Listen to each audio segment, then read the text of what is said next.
मुंबई में किसानों के साथ एहतजाज में मारूफ समाजी कारकुन मेधा पाटकर भी शामिल हुई। उन्होंने कहा कि ये तीनों कानून न सिर्फ किसान मुखालिफ है बल्कि दलित और आदिवासी मुखालिफ है।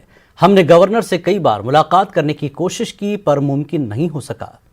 पर मोर्चा निकाल रहे हैं। मुद्दा ये है कि राज्यपाल का अधिकार और कर्तव्य है कि संविधान की 5वीं अनुसूची के तहत दलित और आदिवासियों के हित में कोई भी कानून लागू नहीं होना चाहिए।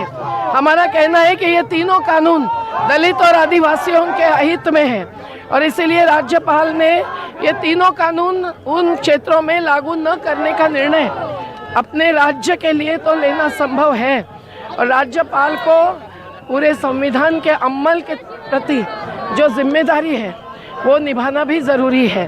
पर हमने जब चर्चा चाही तब वो कभी भी उपलब्ध नहीं हुए, ये बात भी बहुत स्पष्ट है।